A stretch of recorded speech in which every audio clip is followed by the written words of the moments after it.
क्या मेरी आवाज आप लोगों तक पहुंच रही है? यस सर, बिल्कुल आ रही है। नमस्कार सर।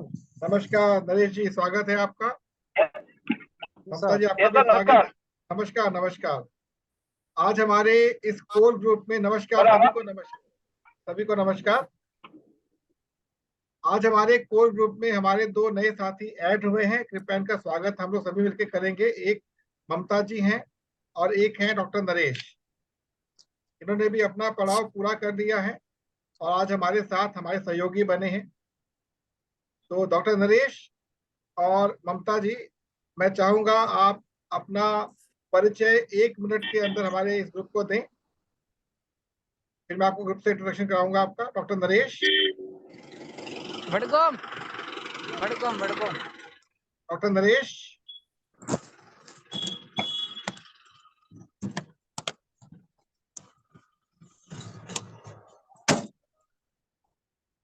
ममता जी, आप क्या बात अभी कर सकती हैं?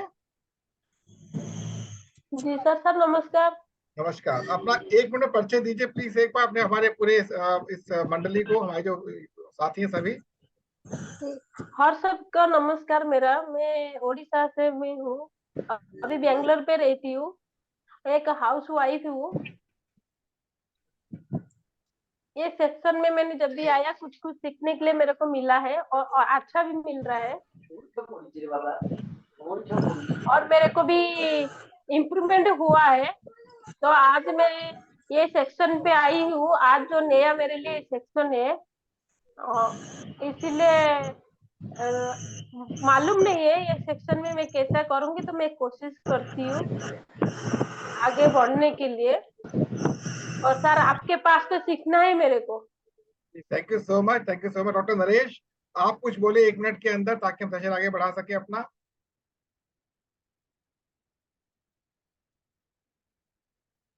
चलिए, मैं आपको परिचय करा देता हूँ हमारे ग्रुप का, ममता जी और डॉक्टर नरेश को। हमारे साथ इस समय हैं नवरत्न जी राजस्थान से।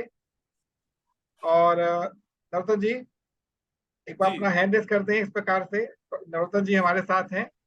उसके बाद लाइट नहीं है सर। कोई बात नहीं, आप दिख रहे हैं, आप दिख रहे हैं लेकिन। और उसके बाद मधुस्मिता जी हैं हमारे साथ। मधुस्मिता जी के बाद हमारे साथ हैं अनीता गुप्ता जी। आज जुड़ी है बहुत टाइम का। नमस्कार अनीता जी, स्वागत है पुनः आपका इस ग्रुप के अंदर। स्वाति जी जुड़ी हैं इस समय। महेंद्र भाई जुड़े हुए, आप जानते हैं महेंद्र भाई को। दिनेश जी को आप लोग जानते हैं। एक बार सब लोग, एक बार अपना कैमरा ऑन कर लें प्लीज सभी लोग। प्लीज कैमरा सब लोग ऑन करें ताकि सब देख सके एक दूसरे कौन कर क्या रहा है, कैसा है। बहुत सुंदर। रितांजलि जी ने अभी कैमरा ऑन किया। रितांजलि जी अपना हाथ ऐसे कर ले प्लीज।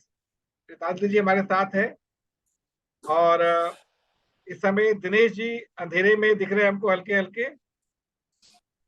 नहीं, दिनेश जी भी नहीं दिख रहे अभी हमको। स्वाति जी अपना हाथ ऐसे करें प्लीज, एक बार ओपन करके अपने कैमरे को।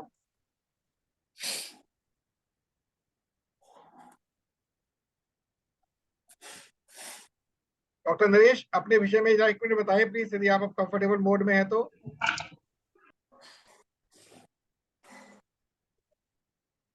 डॉक्टर नरेश।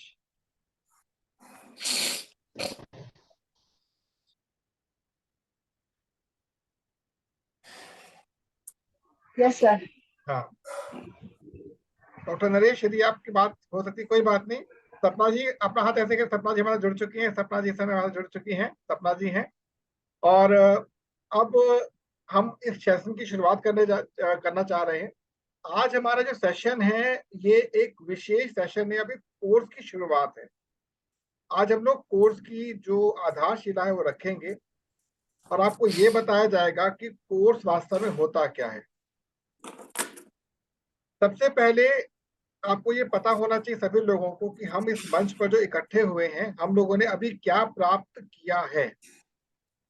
अपने पिछले लगभग 2 महीने के सफर में आप सभी लोगों ने लगभग लगभग 30 से 35 क्लासेस यहाँ पर एंजॉय की हैं, जिसमें जो भी कुछ आपने जाना है वो केवल एक वार्म अप राउंड था।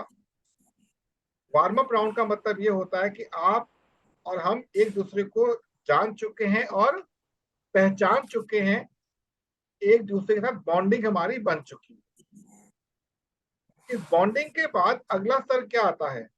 अपने आप को डेवलप करने का।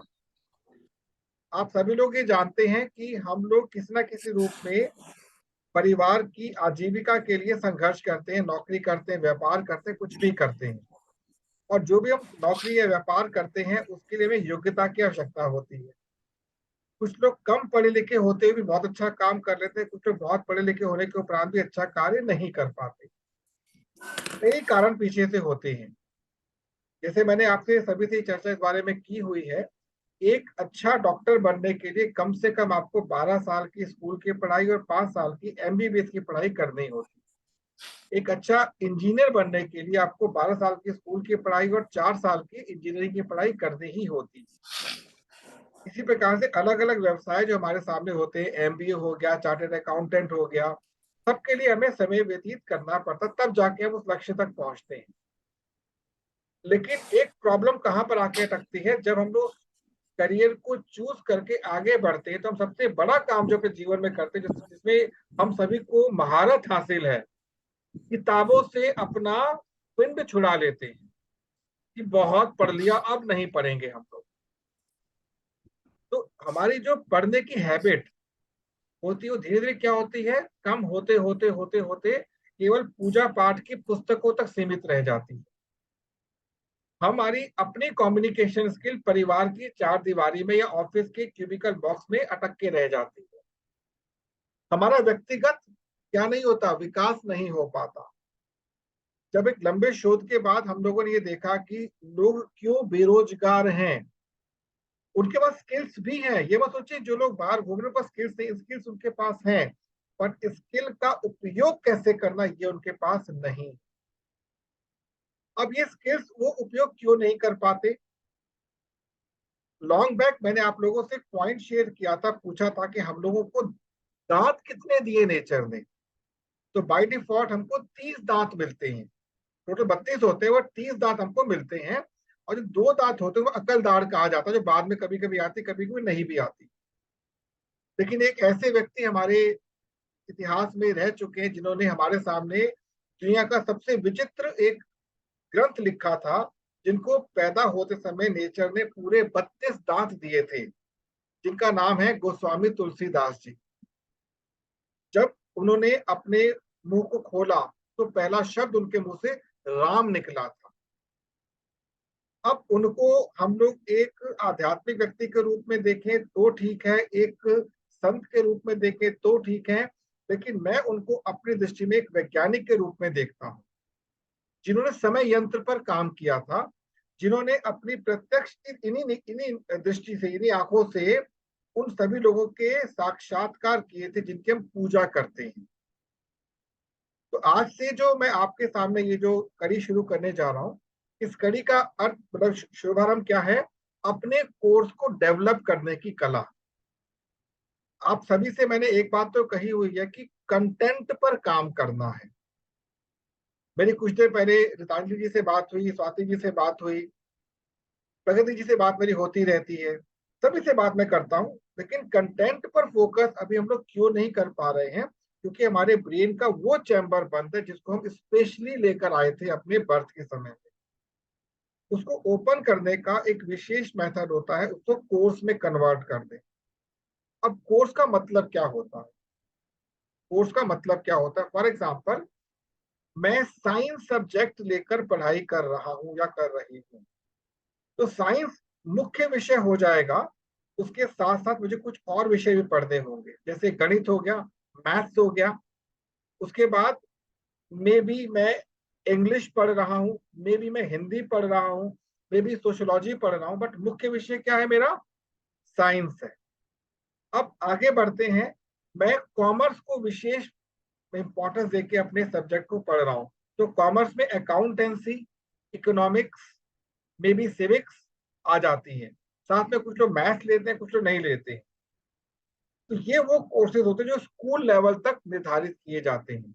लेकिन जैसे ही आपका एंट्री होती है ग्रेजुएशन के अंदर, तो ग्रेजुएशन में क्या होता है, जिस सब्जेक्ट को आप फोकस देते हैं उसके ही अलग अलग पार्ट हो जाते हैं। जैसे मैंने बीएससी मैथमेटिक्स ऑनर्स किया है दिल्ली यूनिवर्सिटी से, तो वहां पर बीएससी शब्द लग गया, तो मुझे बीएससी में विज्ञान के कुछ सब्जेक्ट को पढ़ना पड़ा, जिसमें साइंस थी, साइंस में फिजिक्स थी, केमिस्ट्री थी और साथ में इंग्लिश थी। और मेन टॉपिक क्या था मेरा? मैथ्स। मतलब मैथ्स के मेरे पास करीब 24 सब्जेक्ट थे जो मैं 3 सालों में पूरे किए थे। कुछ तो करते हैं फिजिक्स ऑनर्स, तो उस केस में क्या होता है, फिजिक्स के टॉपिक मेन हो जाते हैं, फिजिक्स 1, फिजिक्स 2, फिजिक्स 3, फिजिक्स 4 के वो टॉपिक जो पढ़ने पड़ते हैं। साथ में क्योंकि बीएससी के टॉपिक वो केमिस्ट्री पढ़नी पड़ती है, साथ में मैथमेटिक्स पढ़नी पड़ती है। तो वो तो होते हमारे एजुकेशनल टॉपिक। यहां पर हम बात करेंगे प्रोफेशनल टॉपिक्स। अब प्रोफेशनल टॉपिक कौन से होते हैं? वो जो सीधे हमारे मार्केट से हमको जोड़ रहे हैं। और आपसे ये बात कोई छिपी हुई नहीं है कि आपको मार्केट से कैसे जोड़ा जा सकता है। एक महिला गृहिणी के रूप में मार्केट से जुड़ती है। मार्केट उसकी कौन सी है? उसका परिवार एक मार्केट है। एक पुरुष एक एम्प्लॉय के रूप में मार्केट जुड़ता है, मार्केट उसका परिवार है। तो ये जो हमारा समीकरण होता है, ये समझना बहुत आवश्यक होता है। तो जब भी हम किसी कोर्स की शुरुआत करते हैं तो कोर्स का एक इनिशियल पॉइंट होता है और एक डेस्टिनेशन होती है। इनिशियल पॉइंट और डेस्टिनेशन। इनिशियल पॉइंट में आप जिन टॉपिक्स को पढ़ते हैं वो इंट्रोडक्टरी टॉपिक होते हैं। जैसे मैंने आपको प्रॉमिस किया था आज से 2 वीक पहले कि मैं जिस कोर्स को शुरू करने जा रहा हूं उस कोर्स का शीर्षक क्या रहेगा? Learn the learners. Learn the learners. इसकी शुरुआत होगी हमारी बुधवार से। बुधवार से मैं इसको शुरुआत करने जा रहा हूं। पर आज केवल आपको उसकी बेसिक मैं गाइडलाइंस दूंगा कि इस कोर्स में मैं क्या देने जा रहा हूं आपको। इसके हिसाब से आप लोग अपने कंटेंट वाइज कोर्सेज तैयार करेंगे। निश्चित रहिए हर कदम पर हम आपके साथ रहेंगे। जैसे महेंद्र भाई ने न्यूट्रिशन का कोर्स तैयार कर लिया है, 15 से 20 मिनट मैक्सिमम आधा घंटा वो अपनी स्टेटमेंट देंगे, बाद में क्वेश्चन आंसर्स होंगे। ठीक है। अब मधुस्मिता जी, रितांजलि जी और अपनी प्रगति जी को मैंने दायित्व दिया हुआ किस चीज का? उड़िया भाषा को सिखाने का। ताकि तीनों ग्रुप बन गया, वो तीनों मिलकर सिखा सकते हैं। एक बहुत बड़ा विषय है। दिनेश जी को दायित्व दिया हुआ मैंने किसका? गुजराती सिखाने का। आगे आते नवरत्न जी से मेरी बात हुई है, मैंने उनको दायित्व दिया कि आप इंश्योरेंस सेक्टर की ट्रेनिंग दीजिए हमको। ये वो विषय है जिसके अंदर आप पारंगत हैं। उसके बाद स्वाति जी से भी मेरी इस विषय में पूरी डिटेल में बात नहीं हो पाई कि उनको मैं क्या कोर्स दूंगा, बट धीरे धीरे डिजाइन हो जाएगा। तो अब हमको आज ये समझना है कि कोर्स का प्रारंभ हम करेंगे कैसे। टॉपिक जैसे मैंने बात की, उड़िया की बात मैं करता हूँ। उड़िया एक भाषा है। उड़िया एक भाषा है, तो भाषा का परिचय होना बहुत आवश्यक है। किसी भी भाषा को सीखते समय हमारे 4 स्तर होते हैं। सबसे पहला क्या होता है? उसको सुनना। भाषा को सुनना पहला स्तर होता है। दूसरा क्या होता है? बोलना। सुनकर बोलना सीखा। तीसरा क्या होता है? पढ़ना। और चौथा क्या होता है? लिखना। मैं रिपीट कर रहा हूं। पहला होता है सुनना, दूसरा होता है बोलना, तीसरा होता है पढ़ना और चौथा होता है लिखना। ये स्टैंडर्ड रूल है इसके। कैसे उस भाषा को आप सीखेंगे? सेम टॉपिक को आप किसी भी कोर्स से रिलेट कर सकते, जोड़ सकते हैं। चाहे वो साइंस हो, चाहे वो मैथमेटिक्स हो, चाहे कुछ भी हो। हमारे इस कोर्स के अंतर्गत हमारा जो स्टूडेंट होगा वो हम सभी होंगे।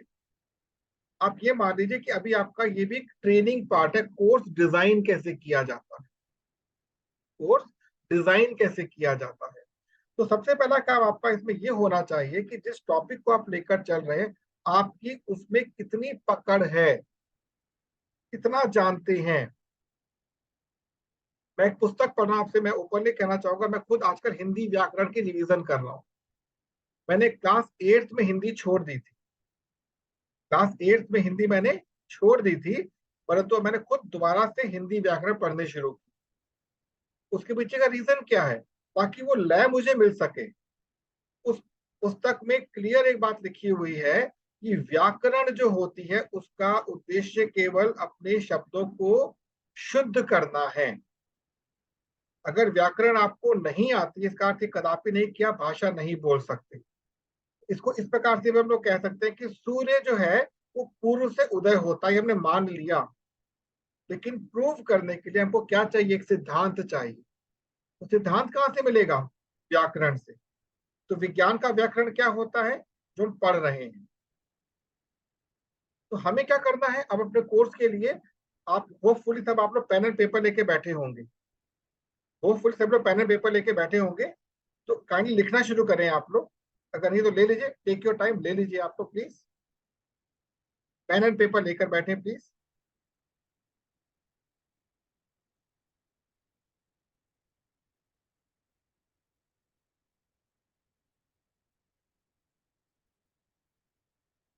हमारे ना ब्रेन की एक विशेषता होती है कि शुरुआत में ये हमको साथ नहीं देता।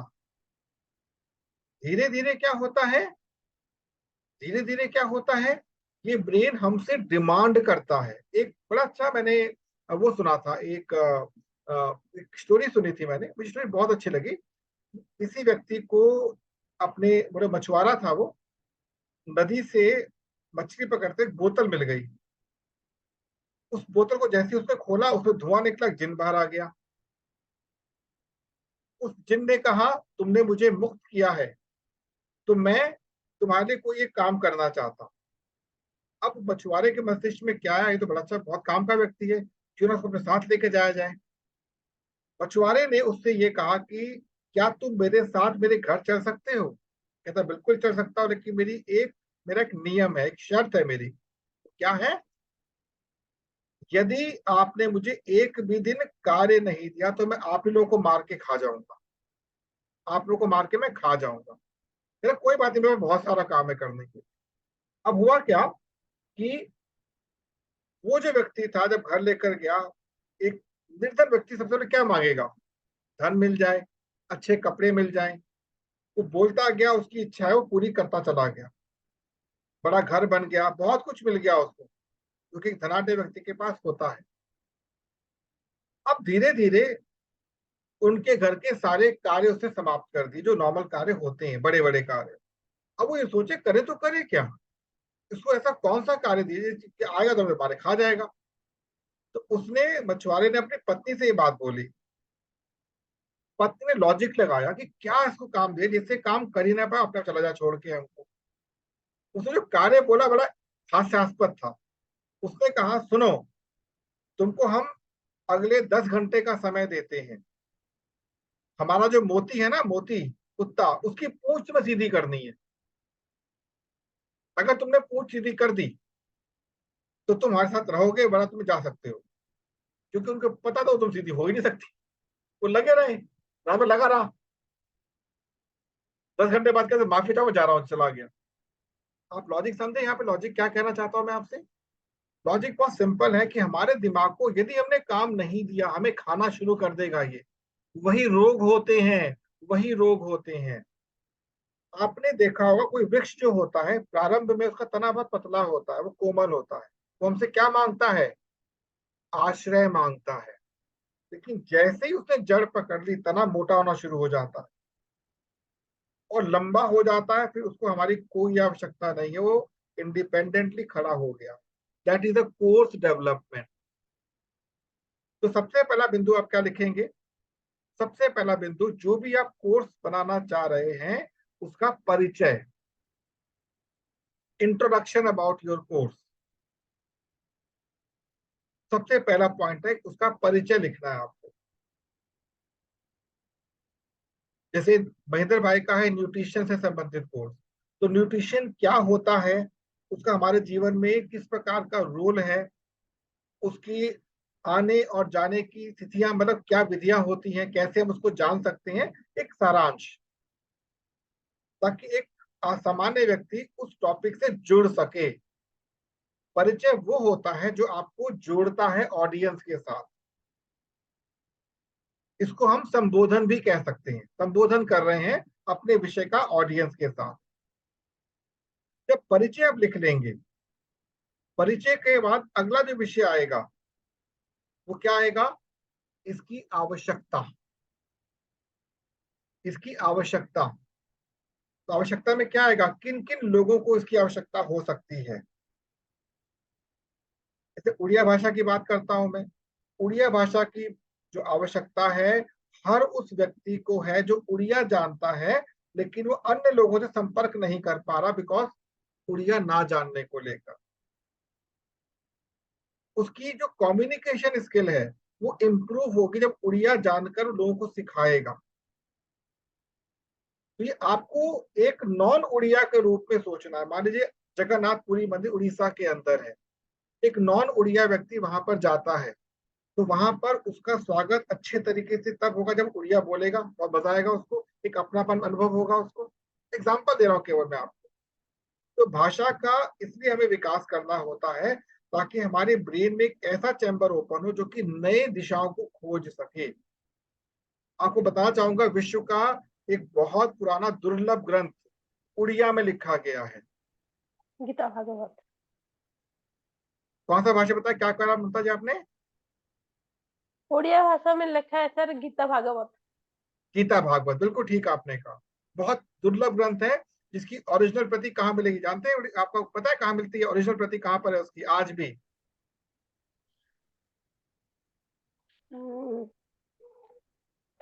गुरु शंकराचार्य।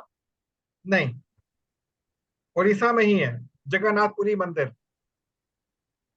अच्छा आज सर भी वही उसकी किताब। वही किताब ओरिजिनल आज भी रखी हुई है वहां पर, ओरिजिनल ताम्रपत्र हाँ पर है सर। वो। सर सर जगन्नाथ मंदिर। हाँ, जगन्नाथ मंदिर में ताम्रपत्र पर उसकी जी सर। डिग्री, और संस्कृत में है वो, सॉरी उड़िया का संस्कृत हाँ वर्जन है वो। संस्कृत में है सर। नहीं नहीं, उड़िया के अंदर भी लिखा गया, उसी को उड़िया में लिखा गया है। सर ओडिया में लिखा है, उसका संस्कृत में लिखा है, मीन्स ओडिया के ऊपर है ना, लैंग्वेज ओडिया, हाँ, संस्कृत में श्लोक उसका है। यस यस, बिल्कुल आप ठीक कहा। श्लोक का उड़िया वर्जन है उसके अंदर, सबसे पुराना ग्रंथ, दुर्लभ ग्रंथ है वो। और ये माना जाता है कि यदि उस ग्रंथ को आप हाथ से पढ़ते हुए चले जाएंगे, सुनिएगा बात ध्यान से, हाथ से पढ़ते हुए चले जाएंगे तो आपके बॉडी के अंदर जो एयर एलिमेंट है वो टोटली क्लीन हो जाएगा, टोटली क्लीन। इतनी बड़ी पावर है उसके अंदर। तो आगे चलते हैं हम लोग। तो ये हुआ आवश्यकता क्या है। अब अगला अगला चीज क्या आएगी, उसके अवयव, उसके एलिमेंट, उसके डिफरेंट विंग्स कौन कौन से हैं। अब भाषा के अंदर तो विंग्स क्या होंगे, उसकी व्याकरण, उसका शब्दकोश, उसके बोलने की शैली, उसके जानने वाले लोग, कहाँ कहाँ बोला जाता है, इसका विस्तृत विवरण। इसका विस्तृत विवरण आप यहां पर देंगे। मैं एक नॉन उड़िया पर्सन हूं, मुझे उड़िया के अंदर कम से कम इतना पता होना चाहिए प्रारंभ में कि उड़िया बोली कैसे जाती है। तो लिपि कौन सी होती है उड़िया की, लिपि कौन सी होती है, लिपि लिखने का तरीका कौन सा होता है, उसके साथ उसकी वर्णमाला, अल्फाबेट्स कौन कौन से होते हैं उसके अंदर। यहां से वो पार्ट शुरू हो जाएगा। मतलब आपने स्क्रैच से थोड़ा आगे बढ़े उसके अंदर। ये आवश्यकता के साथ अगला इसका विंग आ जाएगा। इसमें बहुत सारे उतार चढ़ाव भी होंगे, ये मत सोचिए। और इसका बेस्ट वे क्या है कि आप उड़िया की कोई पुस्तक उठा लीजिए, जो स्कूल में पढ़ाई जाती है ना, कोई पुस्तक उठा लीजिए, वही चलेगा इनिशियल लेवल पर। एक easiest way to understand Orissa, easiest way. Getting my point, मैं क्या कह रहा हूँ? दिनेश जी ने गुजरात की पुस्तक उठा ली जो आराम से मिल जाएगी, आपको उड़ीसा पुस्तक आराम से मिल जाएगी। जी सर। ये आवश्यक नहीं है कि आप खुद बनाए उस कोर्स को, आवश्यक ये कि कैसे डिलीवर करेंगे उसको। आप चाहे तो यूट्यूब पर जाकर इसका सर्च कर सकते हैं और बहुत कुछ मिल जाएगा उड़ीसा के बारे में। अब नेक्स्ट चीज क्या आएगी इसके अंदर, जब ये आपने कर ली है, the culture of Orissa. The तो culture of third point Orissa. क्या होगा sir? Third point. Third point उसका कंप्लीट ग्रामर होगी ना उसके अंदर, ग्रामेटिकल पार्ट, कैसे उसको हम बोलेंगे। पहला पॉइंट तो क्या हुआ, परिचय, जिसमें संबोधन किया। परिचय, दूसरा हाँ आवश्यकता क्यों है उसकी। जी। तीसरा क्या हो गया, उसका वो पार्ट जो हम उसको लोगों को डिलीवर करेंगे, लिखते कैसे, वर्णमाला क्या है, उसके शब्दकोश क्या है। व्याकरण। यू कैन से व्याकरण, बिल्कुल, यू कैन से ओके। व्याकरण। अब सबसे इंपॉर्टेंट पार्ट, सबसे इंपॉर्टेंट पार्ट यहां पर अब ऐड होगा, वो क्या है कि जो उड़ीसा है उसका कल्चर क्या है, उसका कल्चर क्या है उड़ीसा का, ये बहुत इंपॉर्टेंट है। नॉर्मली जिस भाषा को भी हम चयन करते हैं, विशेषतः भाषा के केस में, उसका कल्चर हमको पता होना चाहिए। उड़ीसा का प्रारंभ कब हुआ, मतलब एंशियंट हिस्ट्री में कब उड़ीसा प्रकट हुई, कब उसने हमको क्या क्या दिया, ये सबसे इंपॉर्टेंट पार्ट रहेगा आप लोगों के। I hope this part is clear, जो मैं अभी आपसे कहा। इतना भी आपने कर लिया प्रारंभ में तो आपका कोर्स तैयार हो जाएगा। हर कदम पे आपके साथ हम लोग रहेंगे, हर कदम पे साथ रहेंगे। कभी ये मत सोचिएगा कि आपको कैसे सिखाएं। अब जैसे ममता जी हैं, ममता जी का एक्सपीरियंस किसका, मार्केटिंग एमबीए को लेकर है, एमबीए किया हुआ है। तो एमबीए का एक होता है थ्योरेटिकल वर्जन, एक होता है कॉमर्शियल वर्जन। तो वो पब्लिक को एमबीए की राइट इंफॉर्मेशन दे सकती है। क्योंकि मैं एमबीए खुद पढ़ा चुका हूं, एमबीए के स्टूडेंट्स को पढ़ा चुका हूं, तो मुझे पता है एमबीए का एक्चुअल फाउंडेशन क्या होता है। बट ममता जी को किसमें एक्सपर्ट है, उसको आगे लेकर चलेंगी। अभी केवल कोर्स डिजाइन कीजिए। नवरत्न जी इंश्योरेंस सेक्टर के अंदर काम बहुत लंबे समय से कर रहे हैं, और जो मेरा अनुभव अभी तक का इंश्योरेंस को लेकर है। हाँ, क्या कह रही ममता जी, बोले कुछ कह रही सर ममता ये जी जो, आप? सर आपको अभी जो बताया था, मैंने पहला वन में था सर, क्या मैंने खुद का मैंने परिचय जो था, इंट्रोडक्शन, हाँ। सेकंड में था आवश्यकता क्या है, किन किन को क्या कैसे कैसे आवश्यकता चाहिए, क्या चाहिए, हाँ, और तीसरा सर व्याकरण कैसे हुआ। यहाँ पर है golden rules of MBA. MBA 5 wing पर काम करता है, एमबीए 5 दिशाओं में काम करता है। अगर आपको नहीं मिला मैं बता दूंगा आपको।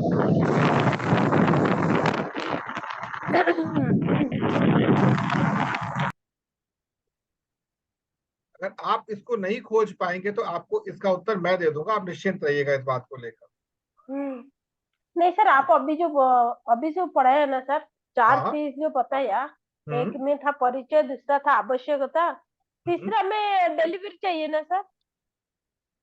तीसरे में? मैंने हमारा जो एक एग्जाम्पल दिया है उड़ीसा के बारे में, हाँ पहला का था परिचय क्या है, जी। दूसरा दिया था सर आवश्यकता, किस किन जी को कैसा कैसा आवश्यकता चाहिए, ठीक है। तीसरा सर क्या था सर, तीसरा क्या था। तीसरा था how to deliver it. Okay. व्याकरण, जैसे वहां पे व्याकरण था, यहाँ पे गोल्डन रूल्स आएंगे एमबीए के। जी सर। एमबीए को समझते कैसे हम लोग। हम्म। नेक्स्ट क्या आएगा, जैसे यहाँ पे उड़ीसा कल्चर आ गया, यहाँ पे एमबीए कल्चर क्या होता है, व्हाट इज द क्या है। Culture of MBA. जी सर। कल्चर ऑफ एमबीए मतलब क्या है। हम्म। जैसे मैं आपसे बहुत सिंपल सी बात कहता हूँ, क्या आप लोग किसी एमबीए को जानते हैं एक्सेप्ट ममता जी? क्या जानते से एमबीए किया हुआ है? Any one of you hmm. Raise your hand like this. Okay. क्या कोई एमबीए को जानता है? नहीं जानता। लेकिन आप ये समझिए पूरी मार्केट का जो प्रबंधन होता है, मार्केट का, वो एमबीए ही करते हैं। मास्टर्स इन बिजनेस एडमिनिस्ट्रेशन, हम्म। मतलब जो व्यापारिक प्रशासन होता है उसका क्या, कौन होते हैं उसके, ये मास्टर होते हैं, मतलब उसको ये डिजाइनिंग देते हैं। जैसे इंजीनियर क्या करता है, लॉजिकल वे में चीजों को समझाता है। इंजीनियर जो होता है लॉजिकल वे में समझाता है, लेकिन एक जो एमबीए होता है वो उसको एक शेप देता है। आप लोगों के सामने एक बहुत बड़ा प्रोजेक्ट है जिसे हम लोग कहते हैं मेट्रो, जो बॉम्बे में है, दिल्ली में है, कलकत्ता में है, और यूपी में अब चल रही है। इस मेट्रो को जो हेड किया था जिसने, श्रीधरन साहब जो हैं, उनके अंदर ये एमबीए की क्वालिटी थी, तभी उन्होंने इंजीनियरिंग को एमबीए से मर्ज कर दिया। Management skills. अब नवरत्न जी पर आते हैं हम लोग, इनका इंश्योरेंस का पार्ट है। इंश्योरेंस को भी मैनेज करना एक कला होती है। इनके केस में पहला तो कॉमन हो जाएगा, सेकंड भी कॉमन हो जाएगा, आवश्यकता क्या है। तीसरे पार्ट में क्या आएगा, इंश्योरेंस किस प्रकार से लोगों तक पहुंचानी चाहिए। इंश्योरेंस किस प्रकार से लोगों तक पहुंचानी चाहिए। जैसे मैं व्याकरण की बात करता हूं, मतलब how to deliver it, how to deliver it. उसके बाद आएगा इंश्योरेंस का कल्चर। जब आप इंश्योरेंस को समझ जाएंगे आपके माइंड में क्या आना चाहिए, व्हाट एग्जैक्टली इज रिक्वायर्ड, वो कल्चर में आ जाता है। अब अगला प्रश्न आता है कि इतना ही काम कीजिए भी आप लोग, ये कंटेंट के साथ चलेगा, ध्यान रखिएगा। मैं एक्सपेक्ट ये कभी नहीं करूंगा कल से आप कोर्स पे काम करना शुरू कर दे, प्लीज ये बात कर कीजिएगा। अभी आपको कंटेंट पर फोकस करना है। कंटेंट कुछ भी हो सकता है इसी कंटेंट लेके चलें आप लोग, एज यू विश। आपको प्रकृति ने एक विशेष गुण से संबोधित किया हुआ है, उपहार स्वरूप दिया हुआ है आप लोगों को। You have a special gift given by your nature, you have to explore that thing. आपको वो पब्लिक को देनी है। आपकी पढ़ाई कितनी है, आपकी योग्यता कितनी है, डजंट मैटर। क्योंकि संसार के बहुत बड़े बड़े महान लोग अनपढ़ हुए हैं, बहुत बड़े बड़े महान लोग अनपढ़ हुए हैं। कबीर दास अनपढ़ थे, रहीम अनपढ़ थे, लेकिन उनकी लेखनी आज भी कितनी महत्वपूर्ण है, आज भी कितनी इंपॉर्टेंट है।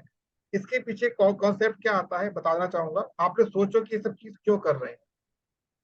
हमारे साथ एक विशेष ऊर्जा चलती है। ऊर्जा कौन सी होती है, उसे कहते हैं आभा मंडल कहते हैं। ईशा फाउंडेशन के जो हेड हैं, जो जय गुरुदेव के नाम से लोग जानते हैं, उन्होंने ओजस के नाम से इसको प्रचलित किया। ओजस कहां से मिला है, तो भगवत गीता से ओजस निकला हुआ। ओजस क्या होता है, आप सभी लोगों ने सूर्य की रोशनी तो अपने ऊपर अनुभव की होगी, सभी लोगों ने सूर्य की रोशनी। यस, जी सर। अब आपके सामने एलईडी लाइट की रोशनी आ रही है, इज इट। अब इन दोनों के अंदर आपको ऊष्मा किससे अधिक मिल रही है, सूर्य से या एलईडी लाइट से? सूर्य। सूर्य से। तो सूर्य जो से। रोशनी से आपके अंदर ऊष्मा इकट्ठी हो रही है, दैट इज ओजस। जी। दैट इज ओजस, मतलब आपका प्रभाव। आपको अपने कंटेंट के माध्यम से, कोर्सेज के माध्यम से अपने प्रभाव को डेवलप करना। जो आपके साथ कोर्स बुधवार से शुरू होने वाला है, उसका टॉपिक बता चुका हूं, लर्न द लर्नर्स। ये स्पिरिचुअलिटी का सबसे इंपॉर्टेंट कोर्स है, जहां पर आप स्पिरिचुअलिटी को टेक्निकली समझेंगे। टेक्निकली क्या होता है स्पिरिचुअलिटी, ठीक है। और ये कोर्स जिस प्रकार से डिलीवर किया जाएगा, आपको उसी प्रकार से इसको एक्सेप्ट करते हुए आगे डिलीवरी मोड तैयार करना, आगे डिलीवरी मोड तैयार करना। अब आता है ड्यूरेशन ऑफ द कोर्स। तो जब आपका कोई भी कोर्स शुरू होगा, आपका कंटेंट मैक्सिमम आधे घंटे का ही होना चाहिए।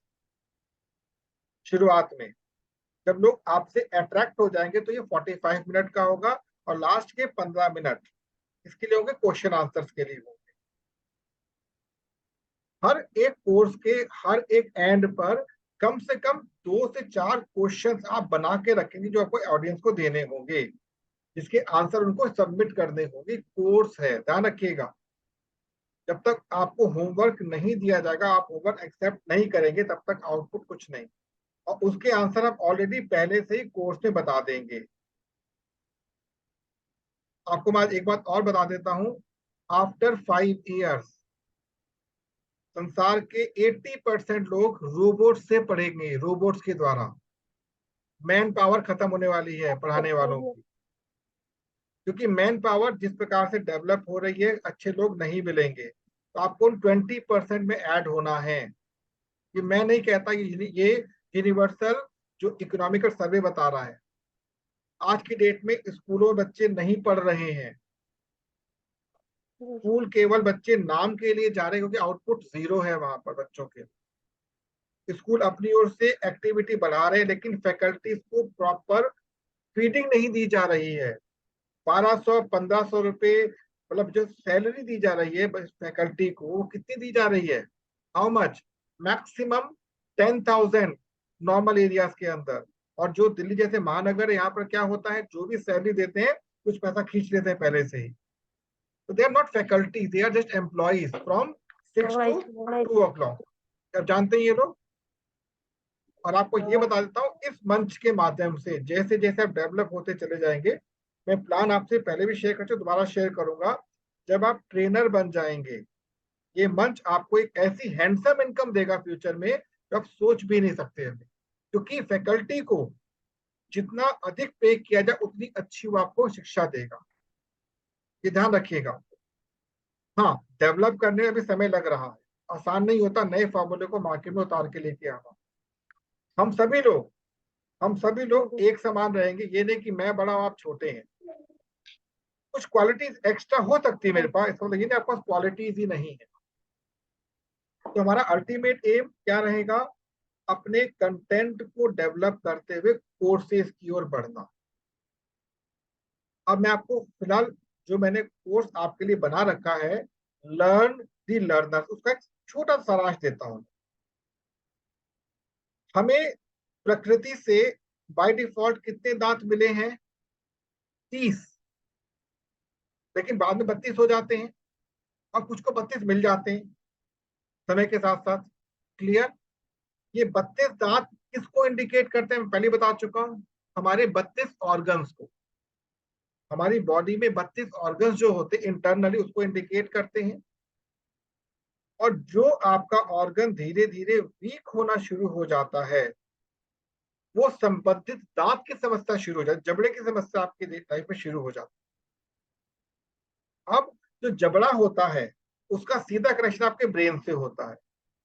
तो जबड़ा कभी कभी डायरेक्ट इंपैक्ट ना दिखा के ब्रेन के माध्यम से एक आपके बॉडी में क्या भेजता है? सिम्टम्स भेजता है। फॉर एग्जाम्पल, किसी को डायबिटीज हो गया, एग्जाम्पल दे रहा हूं मैं, डायबिटीज हो गया। क्या डायबिटीज एक रोग है? नहीं है, सिम्टम है। इवन कैंसर भी एक सिम्टम है, रोग नहीं है। अगर आपने ब्रेन को हील करना सीख लिया, इस ब्रेन को हील करना सीख लिया, आप ऑटोमेटिकली रोग मुक्त हो जाएंगे। एक छोटा सा एग्जांपल देता हूं मैं आपके सामने। कभी कभी आप कुछ बहुत पुराने उसको देखते हैं, मतलब फॉर एग्जांपल जैसे एक, मतलब कैलाशा टेम्पल सुना आप लोगों ने? कैलाशा टेम्पल हैदराबाद का, नहीं सुना होगा आपने? No, सुना sir. है आपने? ठीक है। ये टेम्पल है ना, ये पहाड़ को ऊपर से काटते हुए नीचे आया है।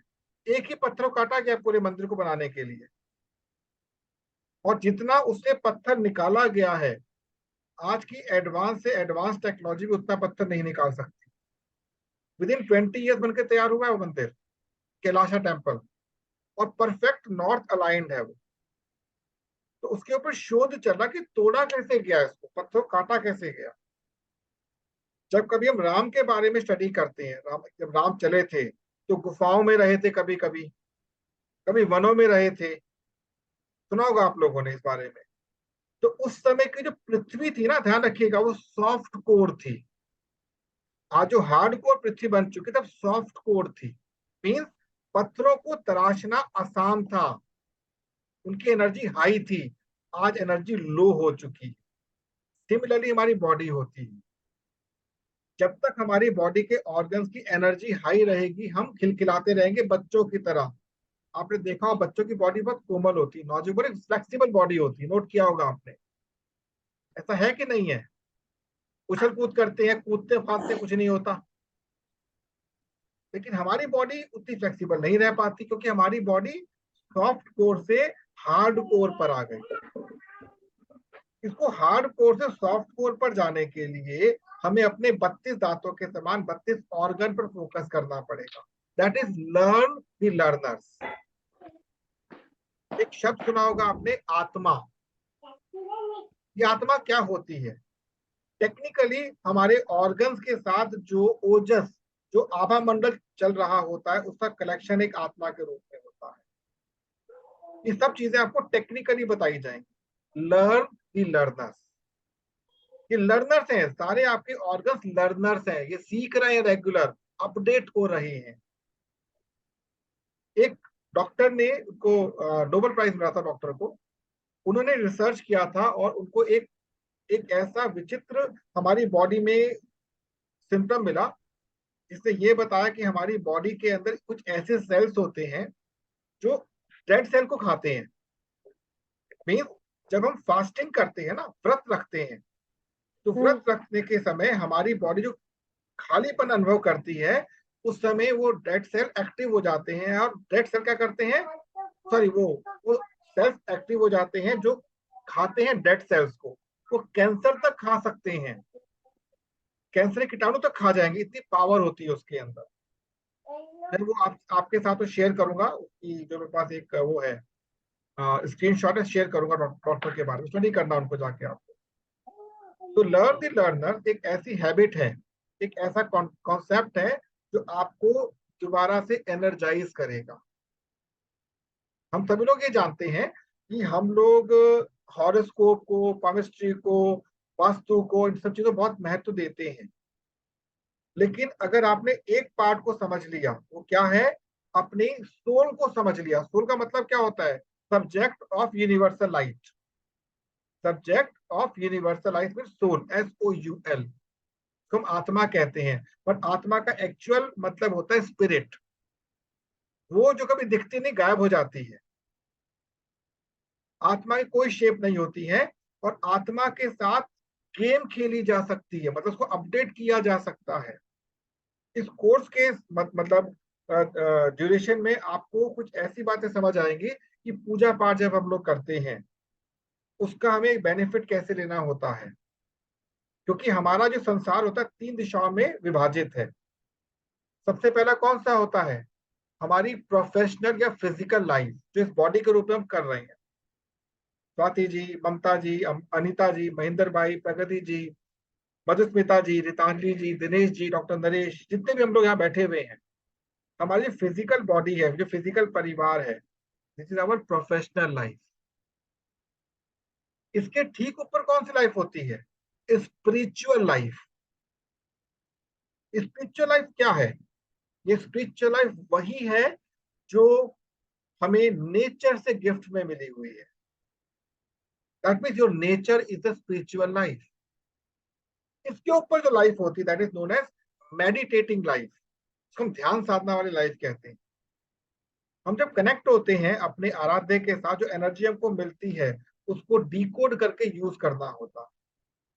सूर्य से हमको एक प्रकाश मिल गया, हमने जैसे प्रिज्म का उपयोग किया तो क्या हुआ, वो एक 7 रंगों में कन्वर्ट हो गया। उसी प्रकार से आपको खेत से गेहूं मिला, आपने उससे रोटी बना ली, उससे आपने पिज्जा बना लिया, उससे आपने हलवा बना लिया, गेहूं तो गेहूं है। तो लर्न द लर्नर्स इस प्रकार से आपके साथ सहयोग करेगा, और बहुत धीरे धीरे चलेंगे, क्योंकि कभी कभी क्या होता है, मैं थोड़ा फास्ट चलता हूँ, आप थोड़े स्लो होते हो, तो एक कनेक्शन नहीं बन पाता बीच। और अब अंत के 10 मिनट यदि किसी को कोई क्वेश्चन है मेरे से पूछ सकता है, कोई क्वेश्चन चल रहा है माइंड में, प्लीज। सर मैं हाँ कुछ प्लीज, आप कुछ मदद जी। सर आप जो बता रहे थे कि वो जो ब्रेन के साथ कनेक्शन रहता है जबड़े का, और उसके बाद अगर कुछ डिस्टरबेंस हुआ तो वो बॉडी में भी उसका सिम्टम्स दिखते हैं, उसके बारे में थोड़ा बताइए ना सर। कोर्स के दौरान बताऊंगा, अभी नहीं। अच्छा। ये टेक्निकल सिखाऊंगा, मैं आप लोगों को टेक्निकली सिखाऊंगा। अच्छा। ठीक है, मैं एक बात आपसे यही पे बोलना चाहूंगा। आज से लगभग 3 महीने पहले प्रगति जी से मेरी बात हो रही थी, मैं गांव में था उस समय। ओपन यहाँ शेयर करना चाहूंगा, प्रगति जी आपसे मैंने बात ऑलरेडी कर रखी है ये, कि इन्होंने मेरे से पूछा कि आपका अल्टीमेट एम क्या है, आप करना क्या चाहते हैं वास्तव में। तभी कोई मंच नहीं था हमारा, मैंने एक ही लाइन बोली थी, मैं बेसिकली काम कर रहा हूँ माइंड स्लीप के ऊपर। माइंड स्लीप एक ऐसा कॉन्सेप्ट है जिसको हम लोग कहते हैं वर्चुअल लाइफ। आपको आपकी बॉडी से निकाल दिया जाएगा, वर्चुअली इस बॉडी को क्लीन किया जाएगा, और वापस आपको घुसा दिया जाएगा। गेटिंग माई पॉइंट, नहीं समझे? मतलब आपने अपनी बॉडी का क्या कर दिया, रीस्टार्ट कर दी बॉडी आप। ये बहुत डिफरेंट कॉन्सेप्ट है, इसमें काम कर रहा हूँ। जैसे मोबाइल में होता है बटन रीसेट, मोबाइल में रीसेट बटन होता है, रीसेट बटन, तो ये रीस्टार्ट बटन होगा आपकी बॉडी का। जितने भी इसके अंदर जम्स होंगे, टॉक्सिन्स होंगे, वो सारे आपको बाहर निकल के क्लीन किए जाएंगे। इस पर काम कर रहा हूं मैं। तो आप ये जब कोर्स करेंगे, ये कोर्स एक दिन का नहीं है, इट्स लॉन्ग वे कोर्स, एक एक टॉपिक पे टाइम लगेगा इसमें। कोई और क्वेश्चन पूछे कोई प्लीज, एनी क्वेश्चन, एनीवन? पर मे भी ये जो आप बोल रहे हैं इसे कुंडलिनी एक्टिवेशन बोलते हैं शायद। नहीं नहीं, कुछ नहीं है वो। कुंडली के बाद देखिए, मैं प्रगति जी बताना चाहूंगा, जब तक मेरा अनुभव है, कुंडली जागृत करने के लिए किसी कोर्स या किसी योग की आवश्यकता ही नहीं है। जिस दिन आपके 7 के 7 चक्र एक लेयर में आ जाएंगे ना, तो मूलाधार चक्र में बैठी हुई आपकी प्राणदायिनी ऊर्जा कपाल चक्र में पहुंच जाएगी, क्राउन चक्र पे। इनका मिलन होते ही आपके यहाँ पर एक कमल पुष्प खिल जाता है कुंडलिनी का आसन। लेकिन उसकी आवश्यकता है ही नहीं आपको। कृष्ण ने स्पष्ट कहा हुआ है गीता के अंदर कि मुझे कर्म योगी पसंद है और कोई पसंद नहीं है, और इसके लिए आपको कर्म योग से दूर जाना पड़ता है। और इसको प्राप्त करने के लिए 14 कलाएं होती योग की। फॉरगेट। अरे धरती पर आए तो किसके लिए आए? एंजॉय करने के लिए आए हैं, धरती का आनंद लेने के लिए आए हैं। कर्म के लिए। ये बात समझ गए आप? तो वो चीज अलग है। और कोई पूछे क्वेश्चन किसी का हो तो माइंड में? एनीवन? सर आप जो सोल पावर बता रहे हैं, जो आप कह रहे हैं ना कि पूरी बॉडी आपकी एकदम न्यू हो जाएगी, दैट्स द सोल पावर के थ्रू कि आप अब हमारी जो माइंड की शक्ति होती है उसको हाई करना चाह रहे हैं, उसके ऊपर वर्क करेंगे ना, मतलब subconscious mind and conscious mind. कुछ नहीं है ये सब, ये सर। कुछ भी नहीं है। अच्छा, ऐसा हो सकता है कि हम पास्ट के पिछले के जन्म का भी पिक्चर आया, जैसे बौद्ध ज्ञान में दिखाया था वंडरफुल, ना वंडरफुल, अच्छा क्वेश्चन। समझिएगा इस कि बात को। उन्होंने पूरा ज्ञान ले लिया। यस सर, तो वैसा भी कुछ है, ऐसा भी हो रहा है क्या सर? समझा देता हूँ मैं आपको। एक मेरे प्रश्न का उत्तर देखता हूं कौन देता है। मार्केट में जो आज की डेट में लोहे का सामान आ रहा है, लोहे का सामान, ठीक है, वो लोहे का सामान हमें किस लोहे से बन के मिलता है? फ्रेश आयरन से या रिक्रिएट आयरन से? बताएं। रिक्रिएट। रिक्रिएट, बिल्कुल ठीक बोला आपने। जितना भी लोहे का सामान आपको मिल रहा है, फ्रेश लोहे का सामान आपको नहीं मिल सकता, क्योंकि लोहे की भी एक खपत होती है, वो कहाँ जाएगा? जी सर। लेकिन जो प्योर लोहा होता है उसको कहाँ उपयोग किया जाता है जानते हैं आप लोग? जहाँ पे प्योर लोहे को ही रखा जाता है, क्या बता सकता है पहले कोई? प्योर आयरन जो शुद्ध वहां से निकला, मतलब खदानों से निकला, उसको प्योरीफाई करके कहाँ उपयोग करते हैं हम लोग फर्स्ट टाइम? बता पाएगा आप में से? शुद्ध लोहा होता है तो कहाँ उपयोग किया जाता है? चलिए क्वेश्चन छोड़ दिया आपने, सोचिएगा इस बारे में। जिस प्रकार से लोहे का उपयोग, चांदी का उपयोग, सोने का उपयोग बार बार रीफर्निश होकर किया जाता है, उसी प्रकार से 5 एलिमेंट्स जैसे हम बॉडी छोड़ते हैं, अर्थ और वाटर एलिमेंट जो होता है, अर्थ और वाटर एलिमेंट हमको छोड़ देते हैं, बट सोल के रूप में फायर और एयर रहते हैं। ध्यान रखिएगा, एयर और फायर हमको कभी नहीं छोड़ पाते, क्योंकि आज हमारे पास ऐसा कोई रिचुअल नहीं है कि कंप्लीट पंच महाभूतों में विलीन कर दिया जाए। यही दोनों जो होते हैं एज ए सोल, इंफॉर्मेशन के रूप में रीबर्थ में आपकी हेल्प करते हैं। आप रीबर्थ में आ गए, रीबर्थ में नया आपको कंटेनर मिला, नया डिवाइस मिला आपको पूरा। जो नया डिवाइस आपको मिला उसको एक्टिवेट करने के लिए सुप्रीम पावर से एनर्जी आती है, इसको जगा देती है। मीन्स एक दीपक समझ लीजिए, दीपक एक बॉडी है, तेल भी है बाती भी है, तेल भी है बाती भी है, दीपक आपको मिल गया। एक क्या बन गया? एक सिस्टम बन गया है। आपने अग्नि प्रवाहित की तो दीपक जल गया। ये अग्नि जो होती है यही हम हैं, ना बाती हम है, ना तेल हम है, ना दिया हम है। उसकी जो ऊष्मा है दैट इज सोल, हम वो भी नहीं है, उनसे परे हैं। ये समझेंगे आप लोग बाद में इस कोर्स के ड्यूरेशन के दौरान। Any other question? रीबर्थ नाम से कुछ नहीं होता, ध्यान रखिएगा।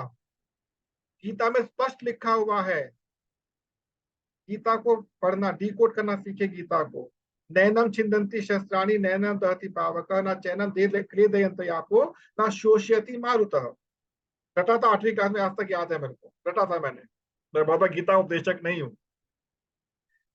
कृष्ण कह रहे हैं कि तुझे ना तो अग्नि जला सकती है, ना पवन सुखा सकती है, ना पानी भिगो सकता है, और ना ही कोई अस्त्र शस्त्र काट सकता है। लेकिन जब हम गरुड़ पुराण पढ़ते हैं उसमें स्पष्ट लिखा हुआ है कि आपको 7 में से यदि दक्षिण द्वार मिल जाए, तो 7 द्वार होते हैं जब शरीर हमारा निकलता है, यदि आपकी सोल दक्षिण द्वार से बाहर निकलती है तो उसको ये सब झेलना पड़ता है। कौन झेल रहा है? दीपक और 5 एलिमेंट झेल रहे हैं ना उसको। आप क्यों सोचते हो? You are free from everything. हम माइंड स्लिप के थ्रू उस सोल को ही प्योर कर देंगे। मीन्स ये नहीं कहता कि आपके सारे दुख दर्द खत्म हो जाएंगे, लेकिन आपके पास इतनी पावर आ जाएगी वो ऑटोमेटिक दूर होने शुरू हो जाएगी। आपकी बॉडी कैंसेरियस है, आप ऑटोमेटिकली हील करना शुरू कर देंगे cancer, automatically, auto pilot. Any one other question please? Sir इसमें टाइम बहुत लगेगा, 6 साल 5 साल हो सकता है कल ही कर दूं मैं, 3 साल? हो सकता है कल ही कर दूं, मैं खुद नहीं जानता। It's a long way process. मुझे करते हुए इसको 10 साल हो गए, 10 साल सीख रहा हूँ उस काम को मैं, और धीरे धीरे क्लोज पहुंच रहा हूँ मैं, धीरे धीरे क्लोज पहुंच रहा हूँ उसके। हाँ बताएं प्लीज, एनी अदर क्वेश्चन किसी माइंड में चल रहा हो तो? सर जी सर वो प्योर आपका सर जी। एक मिनट, पहले दिनेश जी आप बोले, पहले दिनेश जी। हाँ दिनेश जी सर जी, बोले। मेरा सवाल तो नहीं है, लेकिन मैं ये तो मेरा सवाल तो नहीं है, लेकिन मैं ऐसा बोल रहा हूँ, जैसे कल मंगलवार है तो कल भी अपना सेशन रख सकते हैं हम? कल मान लो कि हमने देखिए, 3 दिन दिया है, कल भी हाँ 3 दिन। हाँ यार, देखिए मैंने, सुनिए, सोम बुध और शुक्र। हाँ तो लेकिन नहीं हमारा मान लो कि कल है मंगलवार और गुरुवार, सॉरी नहीं मैं मंगलवार और शनिवार, 2 दिन रख सकते हैं साथ ही? नहीं, देखिए मैं स्पेशल सेशन रखवा दूंगा, उसकी दिक्कत नहीं है, बट मैं अपने ग्रुप को रेगुलरली सेम काम के लिए रिपीट नहीं करना चाहूंगा, क्योंकि सबके अपने अपने पर्सनल मैटर्स भी होते हैं। ये 3 क्लासेस मैंने इससे शिफ्ट किए, मतलब ट्यूसडे से मंडे से शिफ्ट किए, क्योंकि डायमंड जो है वो हमारा कब हो रहा है? थर्सडे को, जिसकी वजह से शिफ्ट किया, मैं शिफ्ट नहीं करता इसको, क्योंकि मैं उसको यहाँ से कभी डिस्टर्ब नहीं करूंगा। Okay sir.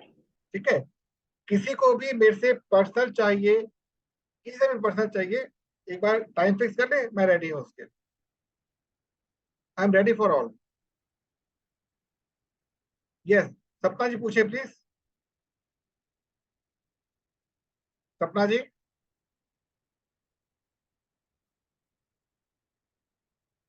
सर आप प्योर आयरन का बोल रहे थे ना, वो कहाँ पे यूज होता है? हाँ बताएं प्लीज। सर जो प्योर आयरन का बता रहे थे आपकी, प्योर आयरन कहाँ पे यूज होता है? आप बताएं ना, आपने आउटपुट आंसर दीजिए। हमें तो नहीं पता, इंडस्ट्रीज में होता है। हाँ जी, इंडस्ट्री में कभी यूज नहीं होता, ध्यान रखिए। आयरन जब यूज हो जाता है एक बार, वो और मजबूत हो जाता है, ध्यान रखिएगा। प्योर आयरन सॉफ्ट होता है, जितने मेडिकल इक्विपमेंट बनते हैं सब प्योर आयरन से बनते हैं, ध्यान रखिएगा। जितने मेडिकल डिवाइसेस बनते हैं, इक्विपमेंट बनते हैं, सारे प्योर आयरन से बनते हैं, वो ढलाई आयरन से नहीं बन सकते। Getting my point? Yes sir. Doctor Naresh, doctor Naresh, ji sir. जो मैंने कहा उसमें कितनी सच्चाई है बताएं प्लीज। जी सर, क्या कहा था आपने सर, वापस बोलिए। आप कहाँ पर हैं आज? आपका परिचय भी नहीं हुआ, आपका हमने फेस भी नहीं देखा आज। कोई तो बात नहीं, मेरा क्वेश्चन ये था कि जो आयरन होता है, प्योर जी सर। आयरन जो खदान से निकलता है, उसका उपयोग कहाँ जी, पर होता है?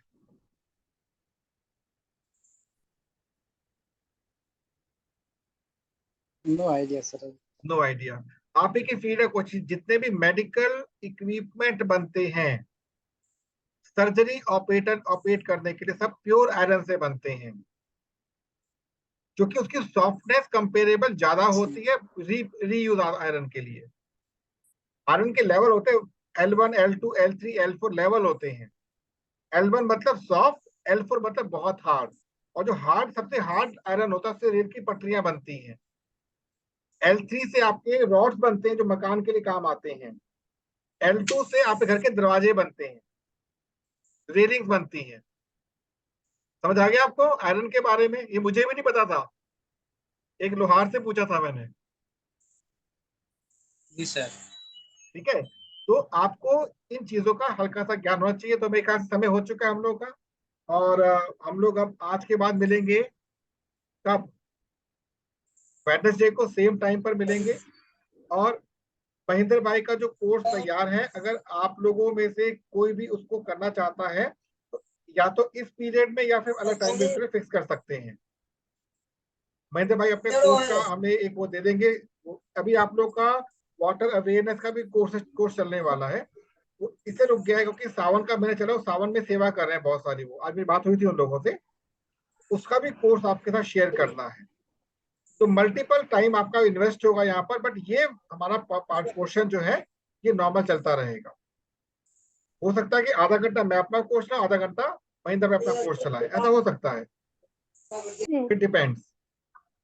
और इन बिटवीन आप लोग अपने कोर्स की तैयारी करेंगे। ममता जी, आपने एक बात नोट की, आज आपका नेट डिस्टर्ब नहीं हुआ बिल्कुल भी। ममता जी, आज आपका नेट डिस्टर्ब नहीं हुआ।